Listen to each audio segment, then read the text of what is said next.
Hi y'all, welcome back to my channel. I'm Robin, and today I have part one of a wrap up for you.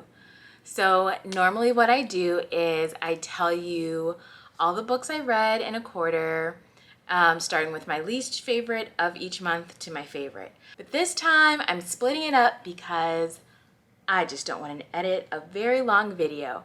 So in this video, I'm gonna give you my meh books. These are books that are 3 stars and below. 3 stars, not a bad rating. That just means that it was okay and it just didn't wow me or whatever, but it was good for what it was. And so we're gonna do that. And then my next one will be all my 4 and 5 star reads from April through June, and that's how we're gonna do it. So let's just get right into it. In April, I have 4 books that just didn't make the mark for me. The first was The Bride Test by Hoang. It's the second in the Kiss Quotient series. And this follows Esme and Kai. Kai's mother goes to Vietnam for business, but also to find her son a wife. Because of course, duh, what mother doesn't do that? But while she's in Vietnam, she comes across Esme, who is working, and she's kind of like, hey, do you want to come to California and marry my son? And Esme is like, sure, because why not? And so Esme comes and she meets Kai, and so her sole mission is to kind of seduce Kai into wanting to marry her. Kai is like, this is not happening. I don't have feelings, but you can stay here for the summer. And so then things happen. I can't really tell you what happens because that's a spoiler, but I liked Kai and Esme as 2 separate people, but it just kind of felt like they didn't really have chemistry. And the plot just didn't really go anywhere without some help from another character. Like, also in this situation, there was a miscommunication trope, which normally I do not like, but I didn't like this for a particular reason. There was miscommunication because there was a little bit of a language barrier that could just have been, like, a lot of the situations could have been avoided had someone asked for clarification about a word, a sentence, phrasing, and that never happened. It was very irritating to me. Then there was like a moment where there were things that were like kept from someone, and I was just like, this isn't a big deal to anybody. Like, it frustrated me so much. So I did not like that. But I am looking forward to reading the next book, which I think is The Heart Principle. It just came out not too long ago, so I will be picking that up. And I ended up giving this like 2.5 stars. And then I picked up Rule of Wolves by Leigh Bardugo. This is the second in the King of Scars duology, and definitely can't tell you what this one is about because it's the sequel. But just know that Zoya's biography continues and things don't necessarily get wrapped up. I still have questions. If you know, then you know. And if you know the answers to the questions I may have, hit me up because honestly, I have questions. Still a little annoyed that this was not really fully about Nikolai as was promised. I did like this one much better than I liked King of Scars because there was just a little bit more political intrigue. You got to really get into like the trenches with the different countries and their fighting and their war tactics, and I liked that. There was a little bit more connection between some of the characters, and I also liked that.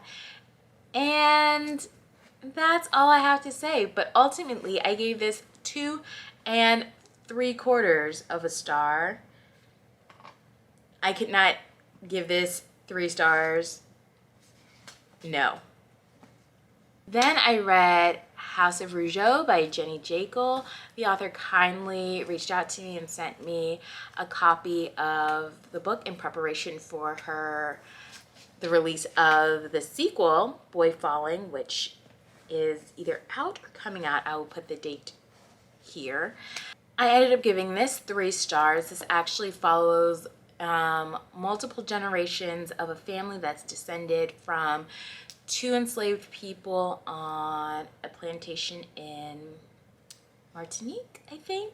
This kind of reminded me of Homegoing in the way that you follow a person from a different generation, but like that's as much of the comparison as there is. I liked some of the characters that we followed, especially Abeje, who was like one of the main descendants. She was kind of the island healer, getting restorative healing from the plants and the things on the island, and I really enjoyed that bit. I thought a lot of those elements about the magic and the plants, not the magic, but like the healing from the plants and being one with the island would carry over into her descendants, and it didn't really, and that was a little disappointing. Also, a little confusing to follow because it was not in a chronological order, so you were skipping between generations and times, and that was a little confusing, and it also made it a little harder for me to want to connect with some of the characters. I don't know if it was because each character was obviously a different character, but like they were all just kind of written a little differently, as if different people wrote this book, and so that was a little not my favorite. But ultimately it was not a bad read. I gave it 3 stars. I will be reading Boy Falling because I think it follows some of the characters that I actually enjoyed from House of Rougeaux, and so I will be interested to carry on with those characters, especially because the struggles that they faced in House of Rougeaux were just very interesting, and I would love to see how they continue navigating their lives against the backdrop of what is happening like in the United States and in Canada in regards to sexuality and race and those kinds of things. So definitely will be carrying on. So then I read, or I listened to, Uncomfortable Conversations with a Black Man by Emmanuel Acho. He is a retired sports dude, basketball, football. I think it's football actually. But he also has a podcast with a similar name, and really he just asks questions, or he reads and answers questions from white people who may not have these conversations with another Black person in their life, or may not have a Black person in their life to have conversations with. I was not the intended audience for this.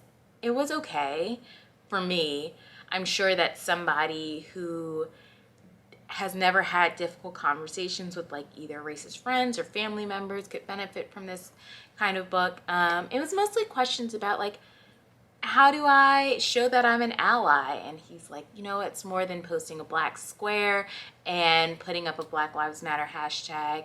You've really got to do the work, which I appreciated him saying. He also covers things like cultural appropriation, why you can't say the N-word, why being colorblind isn't a thing. And I think he talks about these things in a very nice, accessible way, where it's not like super high level where you're just like, what are you talking about? Please use words I understand. He uses a very conversational tone that I think is helpful for someone who is just starting to either look into some anti-racist literature or just really delving into that kind of field to have conversations, either learn for themselves or to have conversations with others in their lives. So like I said, I wasn't the intended audience. I think it was still a good book. I think people should read it. It was good for what it was. 3 stars. So moving on to May. I had 3 books that also didn't make the mark for me. And I think this was actually my first DNF of the year, and that is The Vegetarian by Han Kang. I got about 30% into this, and I was just like, I don't think I'm smart enough for this book.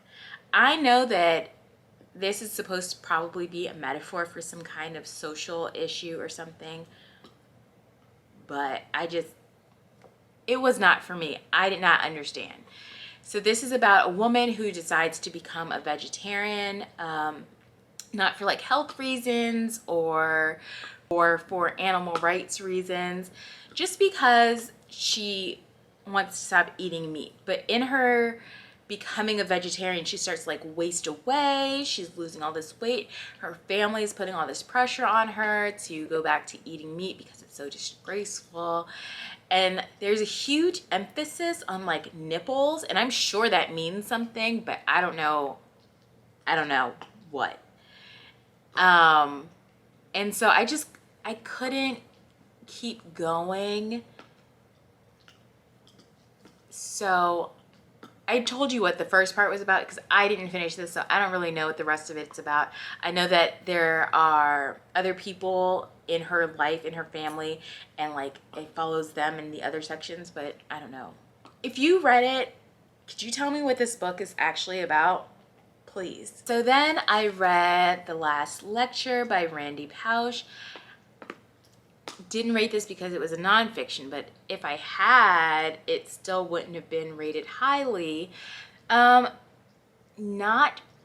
bad.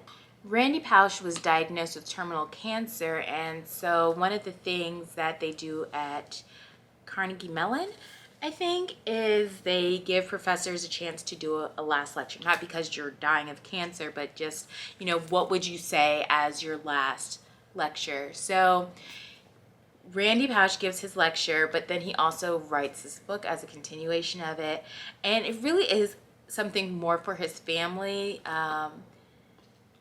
I think I was looking more for inspirational type thing, but it was more like, these are all the great things that I accomplished in my life, and I'm going to tell you about them. And I mean, reading about them was great, but it just didn't do what I thought it would do for me. So would not have been a high rating. And then the last one this one was actually okay. It wasn't great for me. It didn't like wow me, but it was good. Was The Space Between Worlds by Micaiah Johnson. This is a multiverse sci-fi. So people exist on all these different versions of Earth. But there are some people who only exist on some of the Earths because due to socioeconomic reasons, illnesses, whatever. Some people don't exist on a lot of the Earths. Our main character does not exist on a lot of the Earths that are in the system. And so that makes her kind of special because she's able to traverse the places where she doesn't exist and kind of do explorations and all these kinds of things. There is a sinister plot afoot that she becomes embroiled in, and it was interesting. I think for me, why it didn't hit so high is because it became a little repetitive at times, and it was a little slow in places where I wished that it would have sped up, but it was not bad. It was 3 stars. Like I said earlier, 3 stars is not a bad rating, and I would recommend it to somebody to read, but wasn't like the love of my life type of book. You know what I mean? So that was May. So on to June. I think I gave all of these like around 3-ish stars. So they weren't like terrible. The first one that I read was The Inheritance of Lion Hall by Corina Bomann. I received an e-arc from NetGalley, and this is about a woman in 1913 Sweden who wants to get away from her high society family. She does not want to be tied to the expectations that they have for her. She wants to be her own woman. She's engaged in like women's rights and doing whatever it is that you as a person want to do. Her family is like, no. And so they kind of disown her, but then tragedy strikes and there is something that pulls her back into the life that she was trying to run away from. After she has to come back, there is a lot of stuff that happens until we get to a happy ending-ish. Depends on who you are. But it was so slow. It slogged for so long. There were moments when I was like, we really don't need this level of description about anything that's happening. Also, we just kept like, it felt like we were waiting along with the character who was waiting for something. And I was like, you know what? I don't have this kind of time because I might die before this book is over. Also, something that was frustrating to me was the relationship that she kind of had with her mother. It was like, you don't like your mother doesn't like you, but yet you're still trying to be her friend or something. Like, girl, let it go. It was frustrating to me, I'm not gonna lie. But overall, now that I think about it, this may be a 2.5 star read. Now that I'm like talking about it, thinking about it, I think it's 2.5 stars. So that's where we're gonna leave it. Read at your own risk. You may actually really enjoy this. This may be a me thing. So, you know, take my word with a grain of salt. Moving on. I read Fact of a Body by Alexandria Marzano-Lesnevich. I don't know why I thought that I was going to remember that whole name. I can't remember my name most days, so all of this was not gonna happen. But this is a true crime story about a woman who is interested in the abduction, assault, and murder of a boy in a town by like this guy. And she becomes not obsessed with it, but she wants to know like why he did it, the circumstances that led up to this crime. And then at the same time, she talks about her own personal life, which includes being molested by a family member, and then how those two things kind of come together. It was a very interesting read for sure. Not interesting in like, this is exciting, but you know, it's true crime, and there was a little boy who died at the hands of this very sick man. You go through what the murderer was telling police and how the police eventually found out who the murderer was and what happened. But it was okay. I didn't give it like an official rating, but there were moments where she fixated on details that had nothing to, well, I mean, I guess it had something to do with it, but like had very little to do with the abduction and murder of the little boy, and then her own personal story. And I just couldn't figure out where the fixation that she was having actually fit into the overall story. Like it just didn't make sense to me. And then there would be like long stretches of just talking about that. And I didn't particularly care for that as much. But overall, it was good. It was a good read. And then, this is my most disappointing of all the books that I've talked about. This is the most disappointing. I read Jade City by Fonda Leigh. I buddy read this with Ray and Dasha, and we all had varying opinions about this.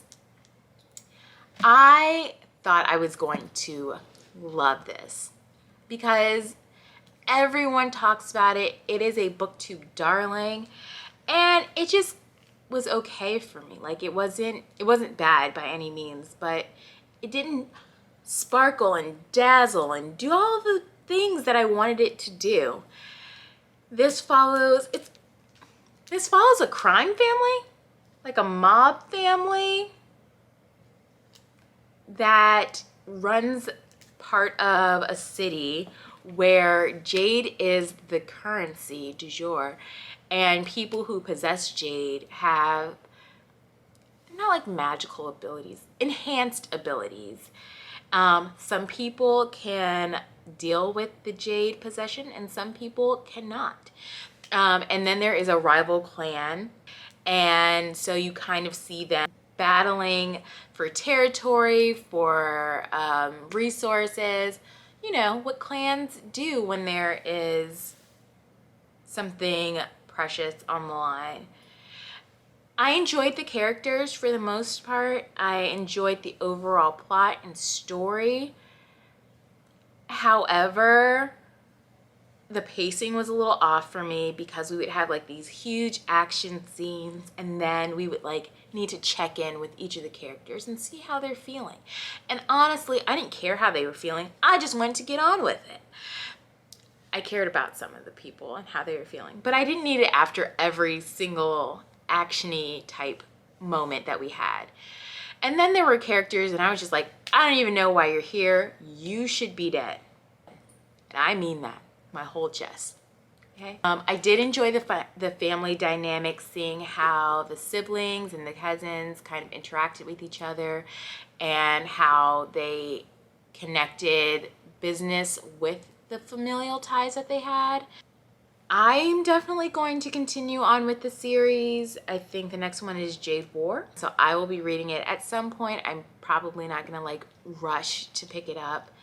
Clearly I haven't, because here it is. By the time you're seeing this, it'll be August. I still haven't picked it up. I read this in June, so the beginning of June at that. So clearly I'm not in any kind of rush. So I gave that 3 stars. Like I said, 3 stars is not a bad rating. I wish it had done more for me. I was really, really wanting it to be more. And I'm hoping that Jade War will do a little bit more for me. We'll see. I will keep you updated, obviously. So that was my part 1 of my wrap up. I will be back with a part 2 with my 4 and 5 star reads. Hopefully it's not as long as this, or I can like wrap it up a little. That being said, until next time. Bye.